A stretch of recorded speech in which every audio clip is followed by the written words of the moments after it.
So imagine that you have a bucket, and the main goal is to fill the bucket with water, fill it to the very top of it. And you start taking the hose, turning on the water, and just putting like water into the bucket, and it starts to fill. But until a certain level, when it reaches a certain level, it just stays stagnant there. And you wonder why. And so the first thing that you do is to add more water into the bucket. You start taking like the hose from your like neighbor's house to get more taps, or whatever way it takes to get more water into the bucket. You just did it, and sure, it does. It just increase, but until a certain level again, it just stays stagnant. And you just start wondering, why the fuck isn't it increasing like the water level? And so you might think that the option, like the cure for it, is to add more water. But the problem is that the bucket has holes. The bottom, the side of the bucket and everything has holes, and the thing that you're doing is just adding more water into the bucket.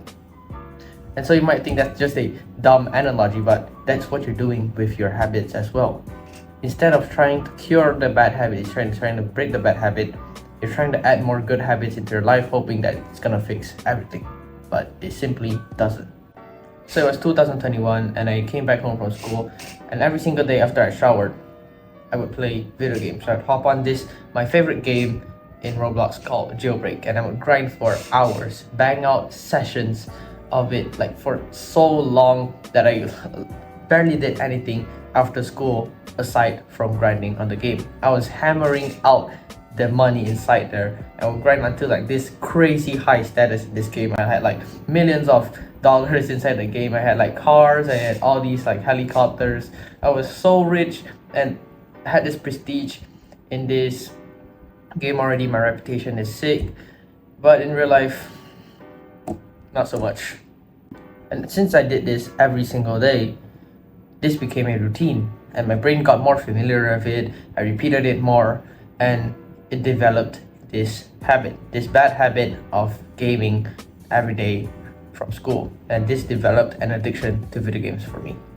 And in a way, the video game became a part of my life because it's my fucking routine. I do this every single day. And naturally, I would do more of it, stay up later, play more of it. And there's the point to like this one night, it got so bad that when my parents, everyone was asleep in my house, and then I came up.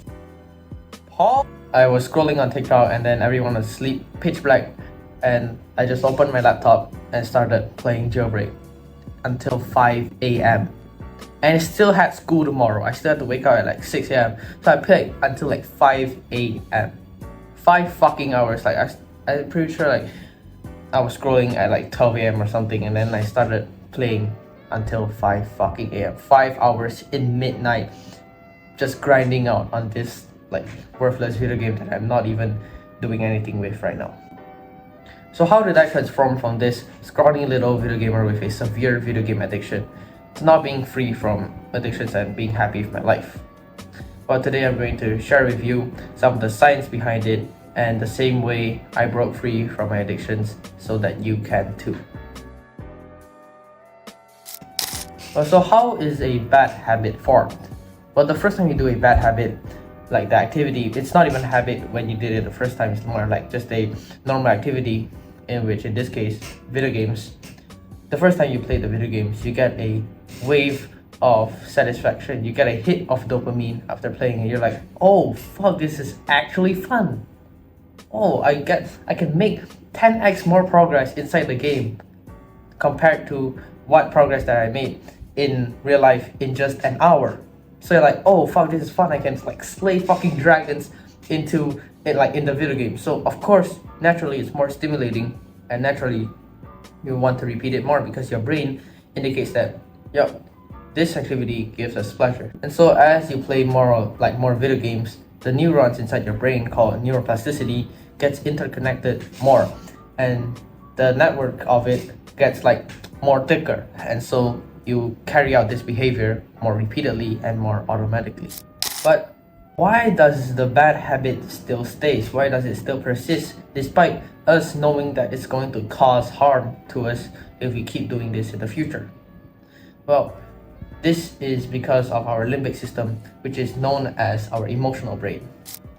And our limbic system perceives this change as threat because we're suddenly changing something that's giving us pleasure to not doing it at all. So we're like, bro, why are you gonna do this? Like, we're already getting so much pleasure from it. Why are you going to stop getting pleasure? And so despite knowing that any habit won't bring benefit to you, and matter of fact would actually harm you as well, your brain wouldn't want to lose it because it doesn't want to lose the pleasure it gets from it. So that's why it's so hard to quit any habit or any addictions. Well, you might think, how can we apply this into our life? We start by increasing the limbic friction in our bad habits. Now, limbic friction isn't a science, like an actual science term. It's just a metaphoric term made by Dr. Andrew Huberman. I heard this from a podcast, and it's basically when you increase the conflict between your emotional brain and actually doing the bad habit, so you don't just always listen to the emotional part of your brain, because when you're actually doing a bad habit, you aren't thinking logically but just emotionally. So step number 1 is removing the cues. Cues are basically the triggers that indicate the reward for the bad habit that you do. And so identify the triggers that actually make you actually tempted to do the bad habits and get rid of them. So for example, maybe your cues for video games is your friends, or maybe because there's like the icon or the content that you watch are related to video games. So you can start by cutting those triggers off. Start by avoiding watching those video game contents and start like switching up the way you consume contents, like educational contents like these. There's a quote from Alex Hormozy that goes like this. I'll just read it for you. People with self-discipline don't have more willpower. They figure out how to alter their environment ahead of time to make it easier for them later. It's not about resisting the cookie now, but removing it from sight 2 days ago. So if you don't see the trigger, you're more less likely to do the bad habit, and so you're less tempted to do it. And so you basically avoid this internal conflict of doing it. You avoid having an argument with your brain, like the devil and the angel beside your shoulder telling you whether to do it or not. And it's just like you don't have to argue with your brain and not listen to your emotional brain. You're just free from it and you don't even think about it. So the second step is to have a strong why. Why do you want to quit this bad habit? Any habit in our daily routine is carried out because there's a gap between our desired state and our current state. We want to go from this to this. And so how do we go from this to this? Is by doing a certain behavior that gets us from point A to point B. And so when you list down a reason of why do you want to quit a bad habit, it gives you a clear outcome. It gives you a clear vision of why you want to do it. And so you'll be more motivated to do that behavior, so you don't go back to that default state where you're suffering. And matter of fact, you're moving on to a better state in life where actually you list down a reason of what you can get. So for example, you're addicted to video games. List down a reason of why you want to quit video games, because so that you're not seen as this scrawny weakling, or you can get more female attraction, or you can finally actually improve your life. You won't mess up your dopamine receptors and so on. Just think about the reasons why you want to quit, and you can use this as motivation to pursue for what you want. And whenever you have an urge to do it, you can read that list of reasons. Now the third step is to replace the habit.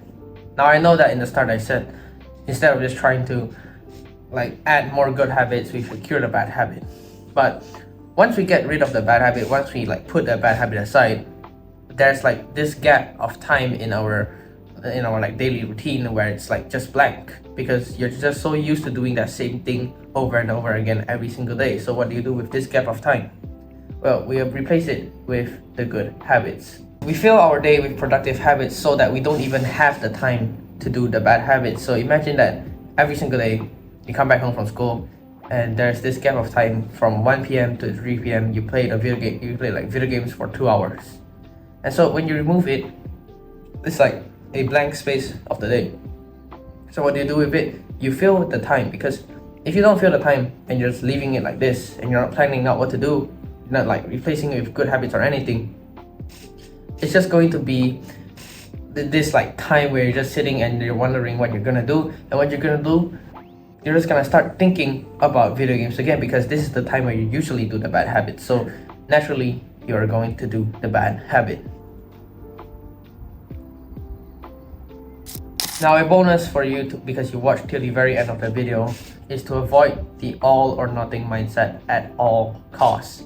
This is what ruins 99% of the people of their progress to the way of their success. It's basically like the feeling when you have where you think, oh shit, I already like made this mistake, I already did the bad habit today, so I might as well like just continue the whole day doing the bad habit. It's like it's just so stupid. Like, just imagine a fat man.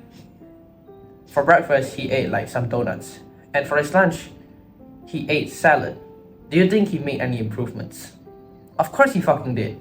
So why are we not implementing this for ourselves? Just because you had this donut for breakfast doesn't mean you should just keep on going for the day with your shit diet. Just because you accidentally like played some video games, I mean like you can't accidentally play it. Just because you got tempted to play the video games and you actually do, doesn't mean that you should just go for round 2, or you should just continue your day and just let it get ruined and we're gonna start a whole new day tomorrow. We can't choose what happens to us, but we can choose how we respond to it. This is a quote from Ryan Holiday. Just let go of the past and just think about what we can do in the future. We can always choose when we want to start anew. We can always choose when we want to have a fresh start for the day. You can play video games right now, and 2 seconds later, you can literally just refresh your brain, get a restart, and just start doing the good habits that you were supposed to do. That's all for now, but before you go, if you relate to my advice and like me and would want me as your coach, you can book my 30-minute free strategy session, which is the top link in the description below, where we can discuss about solutions and frameworks to breaking your bad habits. Be the person who you're supposed to be. Peace out, my G. Take one, my boy.